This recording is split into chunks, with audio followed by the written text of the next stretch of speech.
Snow is disappearing. Slopes that should be covered in feet of powder have become patchworks of brown and white, with chairlifts hanging motionless above. A multi-billion-dollar industry with approximately 125 million skiers worldwide and a way of life for millions is on the brink. This isn't a bad dream or future forecast. It's happening right now. The real question is it too late for snow to be saved?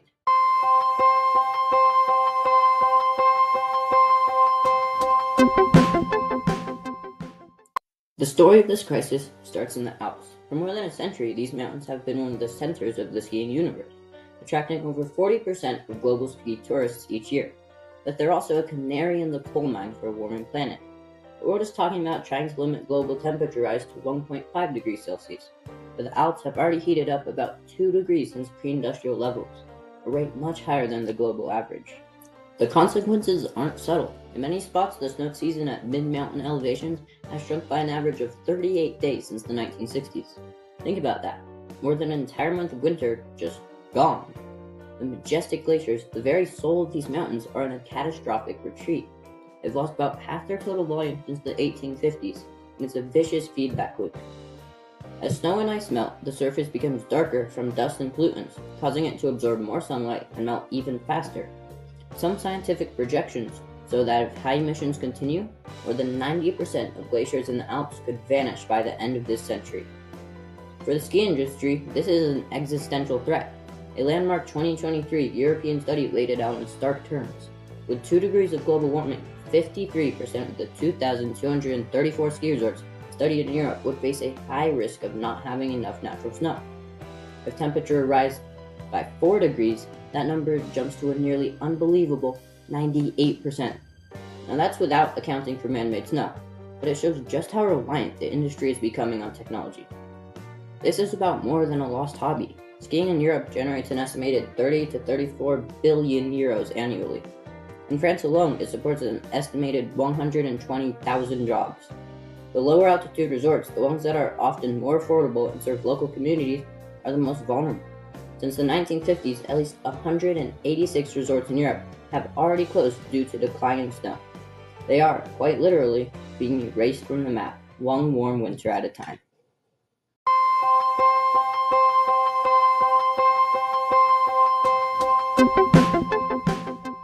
Half a world away, in the towering peaks of the Rocky Mountains, the story is different, but the theme is the same. Colorado's famous ski resorts aren't facing the same immediate threat as their lower altitude European cousins. Their saving grace is elevation. But even here in the high altitude heavens of North America, the cracks are starting to show. The problem isn't always a total lack of snow, but that the snow itself is becoming less reliable. Winter is changing. Studies show that the average US ski season has already shortened by 5 to 7 days since 2000, a number that could triple by 2050. While the highest peaks will likely keep their snow, that deep early season snowpack that resorts count on for a Thanksgiving or Christmas opening is becoming a rare gift. Instead, the best conditions often get pushed later into the season, shrinking that crucial, profitable holiday window. For decades, the industry's answer has been one word: technology.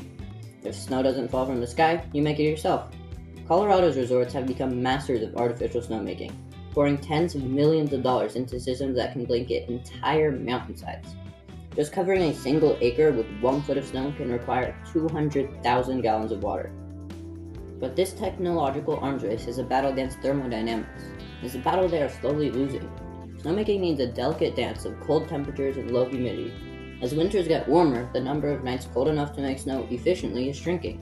The process is also incredibly resource hungry. Snowmaking can account for up to 2/3 of a ski resort's total energy needs. This creates a painful paradox. The very tool being used to save skiing from a warming climate is contributing to the emissions that are causing the crisis in the first place. This uncertainty is forcing a change in identity. Talk to anyone in Colorado ski town and you'll hear it. The focus is shifting. Resorts are spending big on summer attractions. Mountain bike parks, zip lines, alpine coasters. They're rebranding as 4-season resorts. It's a smart business pivot, born from the terrifying realization that they can't depend on winter alone. It's a necessary adaptation, but it feels like a concession, an admission that the very soul of these towns is melting away.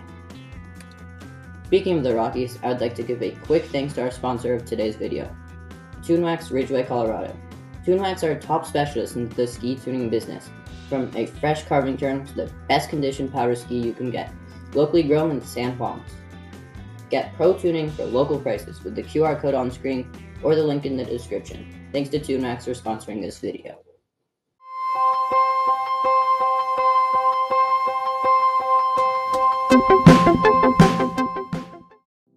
This brings us to the heart of the modern ski industry struggle, the desperate, astronomically expensive, and ultimately unwinnable war against warmth. The main weapon in this war is artificial snow. It's a technological marvel, really. Fleets of cannons blasting a fine mist of water into freezing air to create a durable, icy base. It's the only reason many resorts can open at all, but it's not a permanent solution. The scale of this operation is hard to wrap your head around. A big resort can use millions of gallons of water in just one night, and up to 95 million cubic meters of water in a season. The energy needed to power all of it is immense, with some estimates putting the cost at 600 gigawatt hours per year across the Alps, massively driving up the industry's environmental impact. So resorts are trying other things. There's snow farming, using grooming machines to painstakingly push snow from deep drifts to cover bare spots. They are even covering glaciers with giant white blankets in the summer to reflect sunlight and slow them melt. These aren't the actions of a thriving industry. They're the desperate measures of an industry fighting for its life. And this fight is creating a deep divide. That huge corporate-owned mega resorts can afford to invest millions in the latest snowmaking tech and market themselves as snow-sure destinations. But the small, family-owned ski hills, the places where most of us actually learn to ski, can't compete. They can't afford the water, the electricity, or the technology. They're left behind, casualties of a climate they didn't create, and a war they can't afford to fight. And here's the final bitter irony. As local hills close, skiers and snowboarders who are desperate for snow are forced to travel further, often by plane, to reach the high-altitude resorts that are still white. That travel is the single largest contributor to the skiing industry's carbon footprint, making up over 50% of the sport's total emissions. Our very passion, our desperate search for winter, is speeding up its disappearance.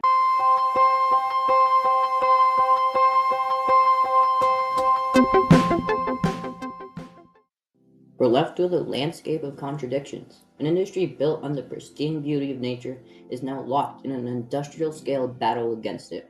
Communities whose identities are carved into snow-covered peaks are now banking their futures on summer mountain biking.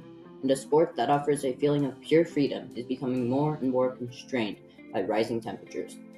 The technology, the snowmaking, the four-season pivots, these are adaptations for survival, not solutions. They are ways to manage the decline, not reverse it. The science is painfully clear. Without serious, global action on climate change, the future of skiing isn't a question of if it will disappear in many places, but when. The Alps are showing us what the future looks like, right now. We may be witnessing the twilight of an industry, the end of a culture that has brought joy and meaning to millions. Those images of brown slopes in January are more than just a weird weather report. They're a postcard from a future without winter. This leaves us with a heavy, uncomfortable question. Are we the last generation that will truly get to experience the magic of snow-covered mountains? What do you think the future holds for skiing? Let us know in the comments.